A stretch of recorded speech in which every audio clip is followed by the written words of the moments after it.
Clone Wars was a long and treacherous conflict, one that resulted in the deaths of hundreds of thousands of clone troopers as well as hundreds of thousands of innocents in the Star Wars galaxy. But there was one battle of the Clone Wars that was far worse than any other. One battle of the Clone Wars that would go down in history, and a battle that would affect the planet and its inhabitants for the remainder of its history. A Clone Wars era battle that in many ways would forge the young Anakin Skywalker into the dark side warrior he would one day become, and would make him one of the most hated individuals in the entire planet. I am talking about the Battle of Jabim, and today we will explain the full story of the deadliest and bloodiest battle of the Clone War. As the Clone War started, the planet of Jabim decided to side with the Confederacy of Independent Systems, going against the Republic, stating that the Republic had undermined them earlier and abandoned them in their moment of need. Republic agents on Jabim informed the Galactic Senate that the Jabim Congress had been undermined by a separatist influence.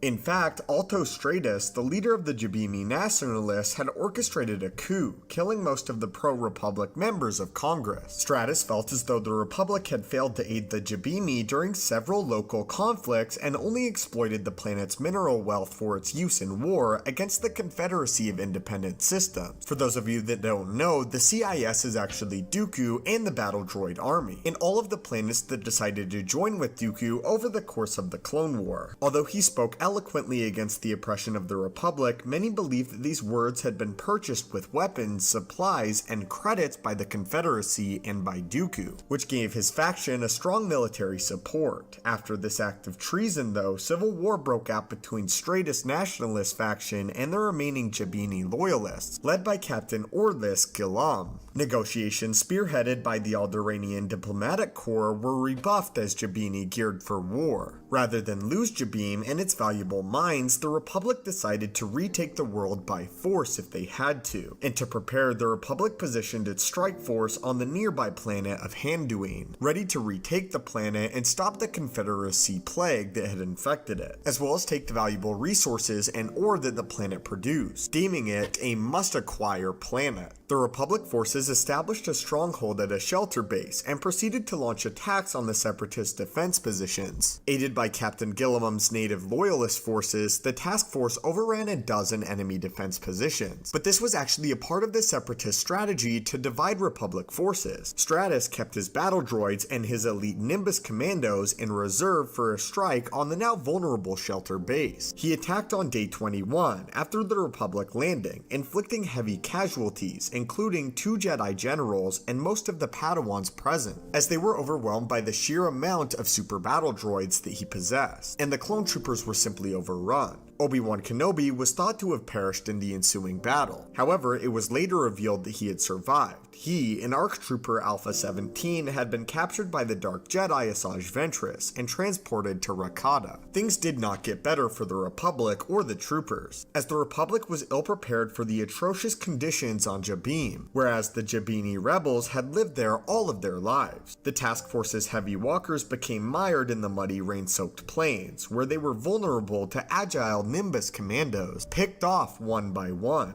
while the constant storms and heavy raining severely impaired their much-needed orbital and air support. Even Republic commando communications and sensors were scrambled by the turbulent atmospheric conditions, making it impossible for the clone troopers to contact the larger Republic. Thus, the Jabim rebels could use their time and again defeat the Republic despite its superior numbers and superior firepower. Over the course of the next week, Stratus's forces made significant gains in the Northern Hemisphere, defeating General Nakata and wiping out his forces on Kol. By day 30, after the first landing, 18 Jedi and over 9,000 clone troopers had been killed in action. General Leska, now the highest-ranking Jedi on the planet, ordered an immediate strike at the Razor Coast in an attempt to capture Stratus. The Republic defeated the Separatist forces, but they suffered heavy casualties, and Stratus was nowhere to be found. Stratus had actually escaped and personally led an attack led by the elite Nimbus soldiers on a supply convoy led by First Lieutenant Lieutenant Anakin Skywalker, which was carrying much-needed reinforcements and material to the Republic base on Cobalt Station. The convoy was led into a minefield, which neutralized most of the armored support. The Jedi were unprepared for this sort of ambush, as it was the first time the Confederacy used mines in combat, which proved to be a disturbing development and suffered in heavy losses for Skywalker's forces. The Republic force was eventually able to break through thanks to the Jedi, who used the force to detonate some of the mines, distracting the Jabimi and clearing a path out. Stratus himself was injured in the battle, but only lightly, and vowed revenge against Anakin Skywalker. He now gathered his forces for a final, decisive attack on Cobalt Station, the Republic's last major defense installation on the entire planet of Jabim. On day 37 of combat, Jedi Leska was killed in action, and her task force was defeated. Following the death of Jedi General Leska, Anakin Skywalker assumed command. Much of the Republic's forces were in disarray, and left leaderless following this event, and a full-scale evacuation of the planet was eventually planned, with the Republic seemingly defeated. Meanwhile, the Jabimi separatists, now reinforced by a strong droid army contingent,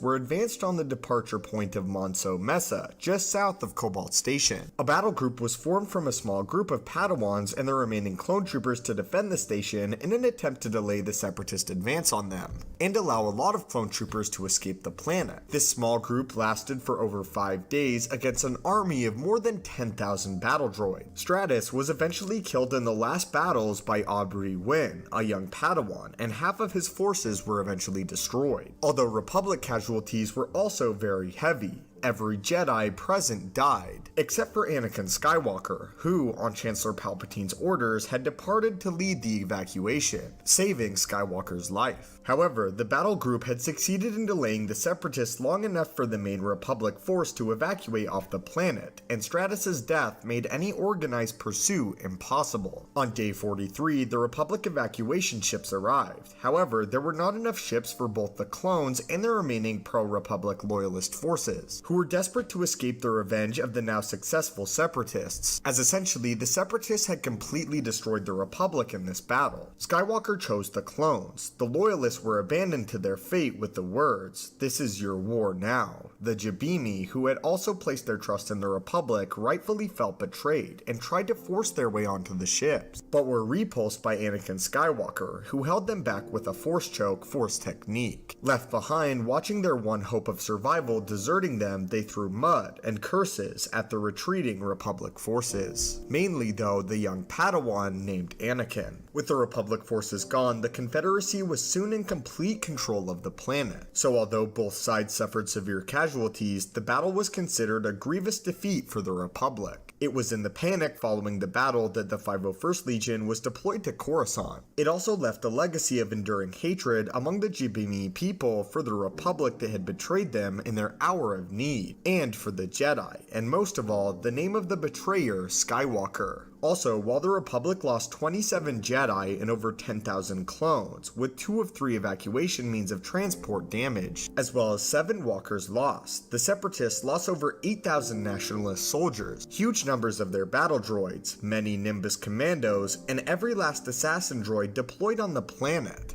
1 year later, Gilman was killed by Stratus' successor, Throne Crane. Gilman's son, Nolan, became the new loyalist leader after that. 21 years later, the disastrous events of the battle would come back to haunt the Rebel Alliance, who were fighting against the Galactic Empire, when the Jabimi, having never forgotten the betrayal of Anakin Skywalker, nearly executed Anakin's son, Luke Skywalker, and his allies in a mob, although they were later forced to cooperate with Luke after they were attacked by the Empire themselves. Anakin, unbeknownst to them, was also involved in the battle among the aggressors, in which Anakin, rechristened as Darth Vader, still feeling immense guilt over his early abandonment of the Jabini people. In order to make his fall to the dark side of the Force complete, Darth Vader ordered an orbital bombardment of the planet that wiped out a large amount of the population, bringing an end to the Dark Lord's guilt by bringing it full circle. But that was the most deadly battle of the Clone Wars, the Battle of Jabim, where again 27 Jedi were killed, and over 9,000 clone troopers were lost in battle, and Anakin Skywalker abandoned the people of Jabim, to a fate some considered worse than death. But had you guys heard of the Battle of Jabim before this video? And what are your thoughts on the worst battle by far of the Clone Wars? As always, my friends, thank you guys so much for watching the video and these longer form videos. It means the world to me.